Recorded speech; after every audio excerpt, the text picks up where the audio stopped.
Hi, everyone. Today we are going to continue talking about Sigmund Freud's theory of personality. Here is Freud again, and I wanted to review a few things about Freud's theory first. First, I wanted to remind you that he believed our personality was made up of three main parts: the id, the ego, and the superego. Please remember that the id is our impulsive, childlike part of our unconscious mind that controls our impulsive behavior. The superego is where our conscience lies, where we make decisions about good and bad. And then there's the ego, or ourselves and our reality principle, where we're making decisions about whether to listen to our id or our superego. Freud believed that our personality was really decided by the first 5 to 6 years of our lives by going through the following psychosexual stages that I talked about in our last lecture: oral, anal, phallic, latent, and then the adult stage of genital. I like this image because it reiterates the psychosexual stages of Freud by focusing on what the pleasure principle is for each stage. So, if you remember from the last lecture, the oral stage is really focused on the mouth and getting pleasure from figuring out things using your mouth. The anal stage is really about you learning how to potty train and getting pleasure from successfully potty training. The phallic stage is where you start to identify yourself based on your genitals and attraction to the same sex and opposite sex parent. Then there's the latent stage where the libido is inactive. There's no pleasure principle there, but it is about building relationships. And then our last stage, once everything is set, is that genital stage, which is really focused from puberty to death, where a person's goal is to form lasting relationships to reproduce. Now, when Freud said we reach the genital stage, he said that all of the anxiety that is tied to the oral, anal, phallic, and latent stage goes into our unconscious mind, where our id resides, and that comes back to haunt us in our adult life. One of the things that he said adults did to compensate for the feelings of inadequacy from not successfully going through the oral, anal, phallic, and latent stage is to develop defense mechanisms. So today I'm going to talk about defense mechanisms, what they are, and how they relate to the different stages for compensating for those feelings of anxiety. First of all, defense mechanisms are defined as an unconscious way to protect us from guilt and anxiety. We compensate for something that we can't do.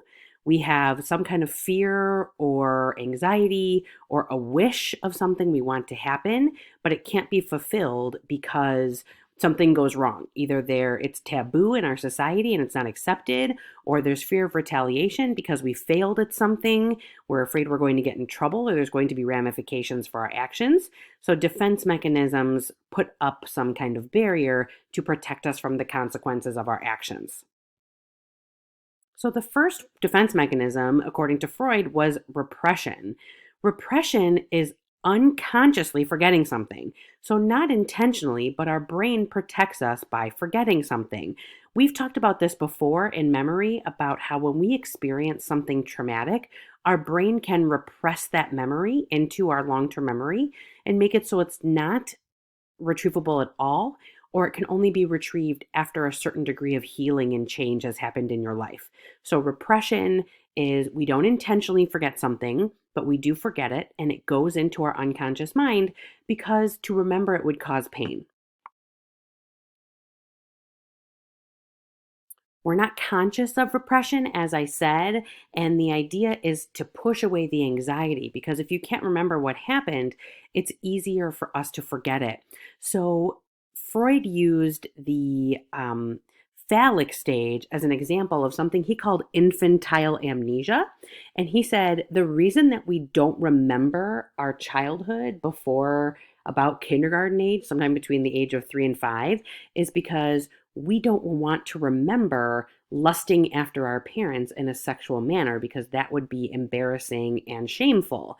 So he said the reason we don't have long-term memory prior to that time is because our development is protected through this normal phase of being sexually attracted to your same sex and opposite sex parent, we're protecting ourselves by not remembering that because it is not socially accepted for us to be attracted to our parents. The next defense mechanism is rationalization. So we rationalize things all the time.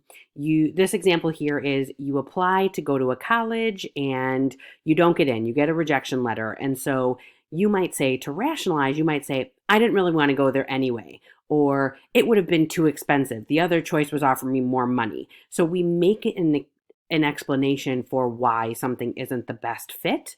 And we do this all the time. I didn't do well on that test because I didn't study enough. If I'd studied more, I would have done better. Oh, I didn't turn in that assignment because I had to work last night really late and I was too busy. And, I had to choose between making money or getting my work done, and I had to make the money. So we very often rationalize and make excuses for our failures in order to make it less embarrassing and less bad for ourselves and cause us less anxiety. The next one is projection. So, projection is where you have an insecurity, but you attribute that insecurity to someone else. So, one example is if you are dating someone and you think they want to cheat on you, so you become very protective and jealous, and you want to check their phone, you want to see what they're doing to make sure they're not cheating on you. But really, the insecurity might come from the fact that you aren't sure if they're the right person and you may want to cheat. And so you project onto them what you're feeling. So, another example of this would be, let's say you're not doing well in one of your classes and you say, the teacher's unfair, the teacher's not nice to me, they just don't like me. Instead of saying, I'm not doing my work, or I didn't study enough for the test, or I'm not putting enough time into this class. So projection is where, because you have an insecurity, you project those feelings onto someone else and start to become suspicious that they have the feelings that you have. The next defense mechanism is called displacement. So, displacement is where we take something that is socially unacceptable and we put them into safer outlets. So, this is why, for example, you hurt the ones you love. So, it would not be socially acceptable for you to scream at a teacher, an administrator, or even one of your friends. The ramification of that might be a social punishment, like your friend not talking to you anymore or stop being friends with you. It might be a behavioral punishment, like a referral, a detention, an in school suspension. So instead, you might be really good at towing the line with rules and with your peers at school, but when you go home, you might take that out on your parents or on a sibling because you know that they're not going to have the same ramifications as if you were to take it out on someone at school. Um, Another example of this might be instead of, let's say you're really angry at someone, instead of punching a person, you may go to the gym and punch a punching bag, or you may get into your car and close the door and yell. And so we find socially acceptable ways to deal with our strong feelings so that we don't have social ramifications. This political cartoon just shows a little bit of what that might be. So, guy gets pulled over and guy gets a ticket for parking in a spot where there's no parking, but the guy can't yell at the police officer. So he goes home and yells at his wife. And then the wife yells at the kid and the kid yells at the dog. And so everyone's sort of displacing their anger on someone who has less risk for punishment. Next is called sublimation. Sublimation is like taking displacement one step further. So, sublimation is where someone may channel completely unacceptable impulses, sexual and aggressive, towards a more socially accepted activity. So, for example, if someone has a drive for violence, they just want to, really act out towards people, and some people have violent tendencies and violent impulses naturally, they might instead get into mixed martial arts or boxing or some other type of sport where they can take out those physical aggressive drives. Another example sexually might be Someone could have a sexual attraction to someone that is off limits, someone that is married, someone that's, in the wrong age group. And instead, the person may channel that by dating someone else and trying to fulfill that sort of void that they felt sexually with sublimation. So, sublimation is one step further than displacement. Sublimation is where you have like a really societally taboo um, situation that you need to rechannel. Next is compensation. Compensation is where you focus on personal strengths in order to shift focus off of a failure in another area. So let's say you really struggle with reading. You might join math team and show off how good you are in math and downplay the fact that you may struggle in English class with reading. Same would be true with different skills. Let's say you struggle with driving and you say, instead of dwelling on the fact that you're a bad driver, you might try to show off your sweet skateboarding skills at the skate park on the weekends and ask your friends to drive you around. So we compensate for our feelings of inadequacy or failure by focusing on the skills that we're good at. I think this picture is really funny because you could say, oh, is this guy compensating for something? That's something that we use in our society as a joke. And it's especially used with the male gender as, oh, if a male feels insecure, he's going to try to do things that are manly and bigger to appear more manly. And that's a societal norm, but thought this picture kind of fit that compensation thought. The next one is regression. So, regression is where someone reverts to childlike behavior in order to deal with their anxiety. So, for example, if someone was a thumb sucker when they were a baby, they may suck their thumb again as an adult as a coping mechanism.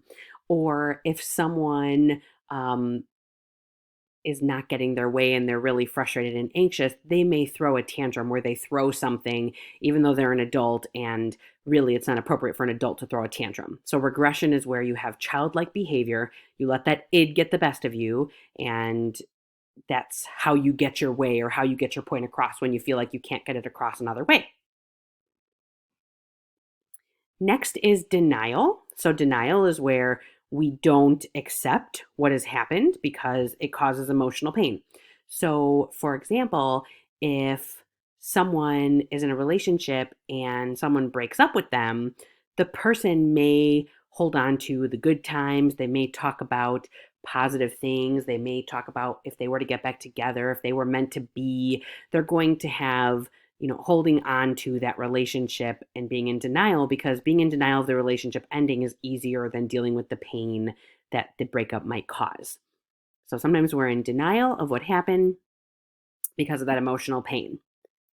And then the last defense mechanism is procrastination. Sometimes, Freud argued, the best way people dealt with anxiety was to just push it off like it didn't exist at all. And so procrastination is where you wait till the last minute to do something, and the pressure that you're under to get it done forces you to get it done. The problem with procrastination is that sometimes your quality suffers because you have a limited time frame to get something done since you waited till the last minute. So these are all examples of Freud's defense mechanisms that he believed when you built up anxiety related to the stages of his development, that you could be left with any one of these defense mechanisms. That's all on Freud for now. Until next time when we talk about the neo-Freudians that came after Freud.